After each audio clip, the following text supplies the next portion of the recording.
através da nossa plataforma, seja pelo YouTube, pelo Facebook, pelo Instagram ou até mesmo pelo Spotify. Que a graça do Senhor seja convosco. Tal como o Jabson disse, nosso presbítero Jabson disse, primeira vez ministrando casado, a glória será maior. Amém. Quero convidar a amada igreja para abrir as nossas Bíblias em Êxodo, capítulo de número 3, versículo de número 7. Êxodo, capítulo de número 3, versículo de número 7. Todos encontraram? A palavra do Senhor diz assim: disse ainda o Senhor, certamente vi a aflição do meu povo que está no Egito, e ouvi o seu clamor por causa dos seus exatores. Conheço-lhe o sofrimento. Por isso, desci a fim de livrá-lo da mão dos egípcios, e para fazê-lo subir daquela terra, uma terra boa e ampla, terra que mana leite e mel. Pois o clamor dos filhos de Israel chegou até mim, e também vejo a opressão com que os egípcios os estão oprimindo. Somente até aí. A mensagem intitulada de hoje é o sobrenatural de Deus. O propósito de Deus em nossas vidas muitas vezes se mantém um mistério. Porém, uma coisa que hoje já foi relatada aqui no culto, para nós já agradecermos pelo milagre. E a palavra nos diz que o que o Senhor tem preparado para nós são coisas que os olhos não viram e os ouvidos não ouviram. E para relatar essa passagem a qual eu acabei de ler, eu quero citar duas mulheres da Bíblia de caráter bem simples, porém que geraram dois homens que mudaram a história de muitas pessoas. Para começar, quero citar Ana. Todos conhecem a história e sabem que Ana sofria diariamente e de forma constante. E enquanto o sonho de Ana era gerar um filho, o sonho de Deus era levantar um rei para o povo de Israel. E quando esses sonhos se encontraram, Deus fez o sobrenatural e fez com que Ana gerasse Samuel. Para quem não sabe a história, Ana era estéril, ou seja, era impossível ela ter um filho. Mas quando Deus olhou para ela, Ele abriu a sua madre e o impossível, o sobrenatural de Deus aconteceu e gerou a Samuel. E através de Samuel, o Senhor levantou um homem com autoridade para ungir os dois maiores reis de Israel, Davi e Saul. Do outro lado da Bíblia, nós vemos outra mulher. Quem? Isabel. Uma mulher justa, andando sem repreensão em todos os mandamentos. Da mesma forma, o seu marido Zacarias. Porém, ela também era estéril e avançada em idade. Mas eles queriam muito ser pais. E quando Zacarias orou, a sua oração foi ouvida. O Senhor achou graça em Isabel e Isabel concebeu João Batista. Quem conhece João Batista?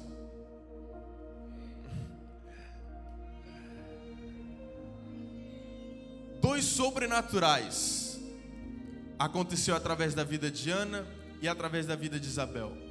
E tal como eu disse, através da vida delas, dois grandes homens nasceram e mudaram a história de um povo. E eu quero te convidar nesta noite a fazer como Ana e Isabel,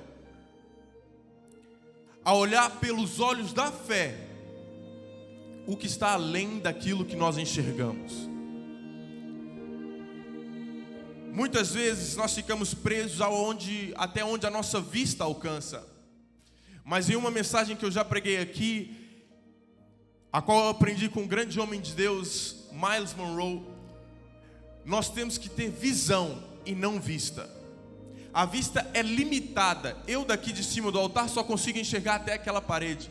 Mas através da visão eu posso contemplar, saber que atrás daquela parede existe um hall de entrada, existe um novo caminho, existe uma rotunda, existe uma estrada. A visão é ilimitada.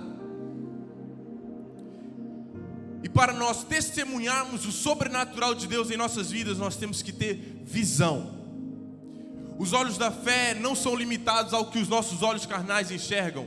Eles vão além. E talvez você adentrou aqui nessa noite cego, desamparado, triste, sem enxergar nada do que estava acontecendo em sua vida. Mas isso tudo vai mudar hoje. Êxodo 3:9 diz: pois o clamor dos filhos de Israel chegou até mim. Os versículos que eu li em Êxodo relata quando o Senhor chamou a Moisés para tomar uma posição de liderança, uma posição de autoridade, a qual ele seria o homem que lideraria o povo para fora do Egito. E uma coisa que anda sempre juntos: o sobrenatural de Deus e o deserto. Como assim, Roger? Eu vou explicar. O sobrenatural de Deus em nossas vidas acontece, por norma, em meio ao deserto. Mas o sobrenatural que nós vamos viver no deserto é determinado pelo natural que nós vivemos no dia a dia. Deus, o nosso Criador, fez o nosso corpo de uma maneira única, a qual nós respiramos naturalmente. Você respira e nem tem consciência que está respirando. Porém, quando você para, epa, eu estou respirando, até começa a tentar controlar. Só que isso não é algo para ser controlado. Da mesma forma, a oração tem que fluir em nossas vidas de uma forma natural, para que possamos testemunhar o sobrenatural de Deus.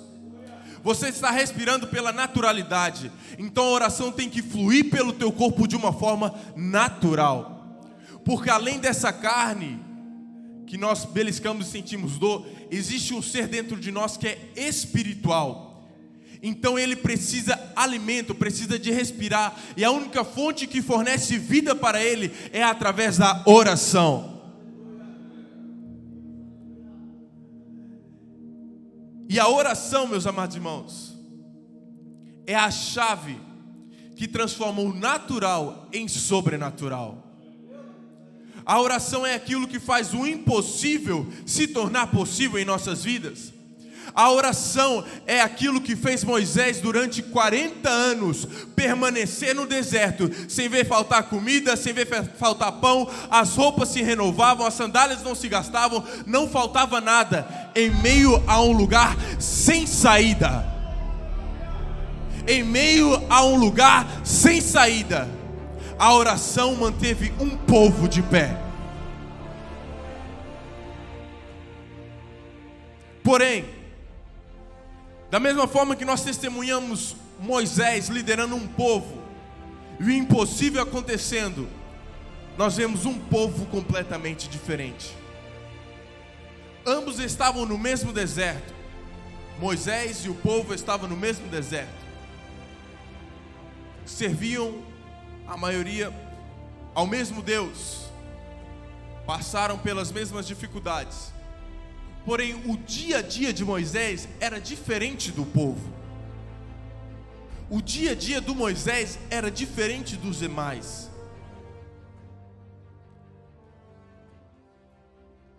E talvez enquanto o povo perdia o seu tempo durante o dia reclamando das coisas, mesmo recebendo maná do céu, preferiam, eu quero isso, eu quero aquilo. Moisés viu o deserto como uma oportunidade para se aproximar de Deus. E eu quero deixar aqui notório uma coisa: deserto não é local de reclamação, de murmuração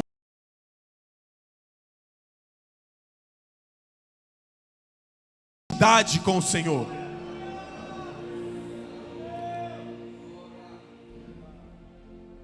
E ao Moisés reparar que o deserto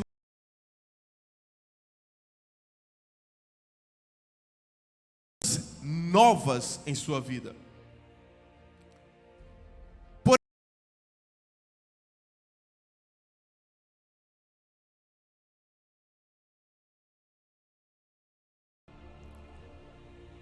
E o que era para ser 4 dias, 4 meses, se tornam em 40 anos.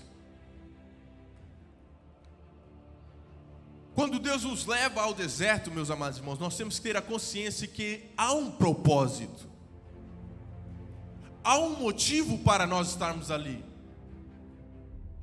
Quando nós saímos do Egito para o deserto, é Deus nos direcionando para tal. Porque muitas vezes nós estamos acomodados no Egito, mas o Egito nada mais, nada menos é que uma ilusão de uma falsa prosperidade em nossas vidas. Muitas vezes estamos aconchegados ali no Egito, pensando que nada se passa, e Deus nos tira para um deserto. Só que eu quero te dizer uma coisa: a tua trajetória não termina no deserto, termina em Canaã. A tua trajetória não termina no deserto, termina em Canaã. E em Canaã, como foi lido aqui, é uma terra boa e ampla, que jorra leite e mel. Ei, você não vai morrer pelo caminho, você não vai parar no meio, você vai chegar até a terra prometida, você vai viver todas as promessas que Deus tem para a tua vida. Meus amados irmãos, ambientes intimidadores nos levam ao nível mais profundo de dependência do Senhor. Há uns meses atrás eu estava vendo um pequeno documentário sobre peixes, que os peixes mais bonitos, aqueles que são presas fáceis, eles ficam nos lugares mais bonitos, nos corais, onde é tudo bonito e brilhoso. Mas os mais resistentes, os famosos casca-grossas, são aqueles que mergulham lá no fundo do oceano, que são os predadores, por assim dizer. O nosso lugar, o lugar do crente, o lugar do cristão, não é em águas rasas. Não é em águas rasas onde tudo parece estar bonitinho. É em ambientes intimidadores, que irão nos forjar, que irão nos fazer crescer, que irão nos fazer impulsionar a orar mais, a buscar mais do Senhor. Nós devemos buscar estar sempre em ambientes intimidadores, ambientes em que os nossos braços não servem para nada, que nós estamos totalmente dependentes daquele que nos criou.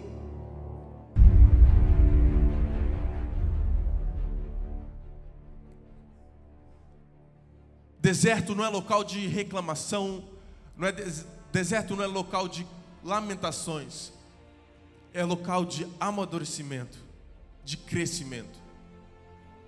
Uma coisa, quando Moisés estava passando o cajado, a liderança,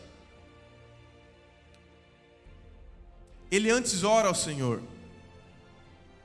Em Números 27:18 diz o seguinte: disse o Senhor a Moisés: toma Josué, filho de Num, homem em quem há o Espírito, e impõe-lhe as mãos.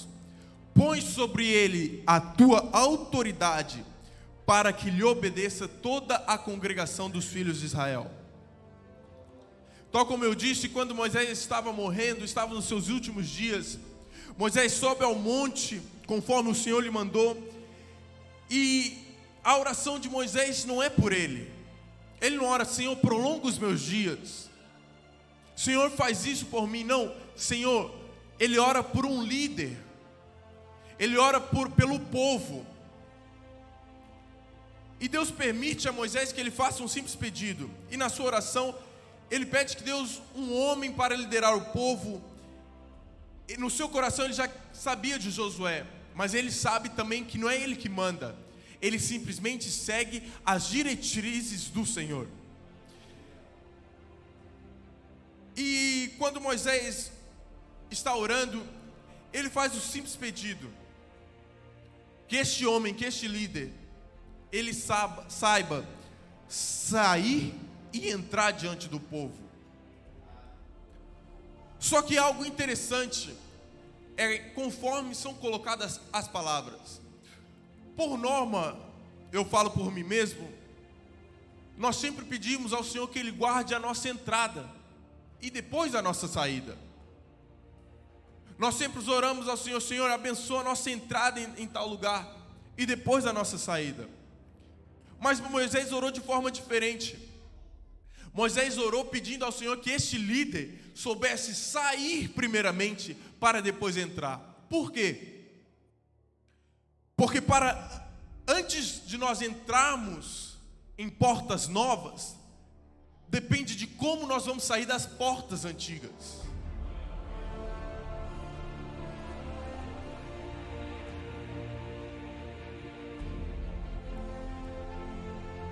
Muitas vezes nós clamamos ao Senhor e pedimos por bênção, pedimos por aquilo e aquilo outro. Mas o que determina onde você está entrando é a forma que você está saindo do local onde Deus te colocou.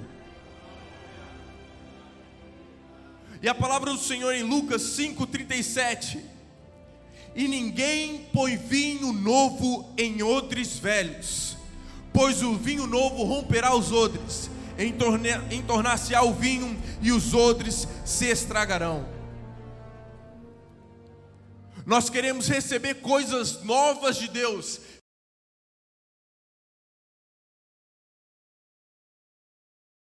pelo processo a qual Deus nos colocou. O povo de Israel, junto com Moisés, junto com Josué, saíram do Egito, passaram 40 anos no deserto e depois chegaram a Canaã. O nosso erro é que nós queremos pular o deserto, passar de Egito para Canaã num instante. Isso não acontece. Em tudo em nossas vidas haverá um processo em que Deus irá espremer o máximo de nós para que nós possamos crescer e amadurecer. Mas interessante é que quando Deus nos coloca num deserto, Ele provê tudo o que nós necessitamos para passar por ele. Nós é que ficamos pedindo coisas demais.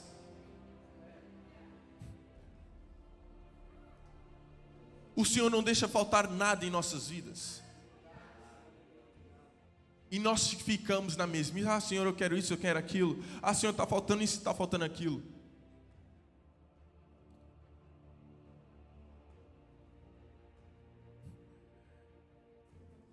Não, deixa eu te dizer uma coisa.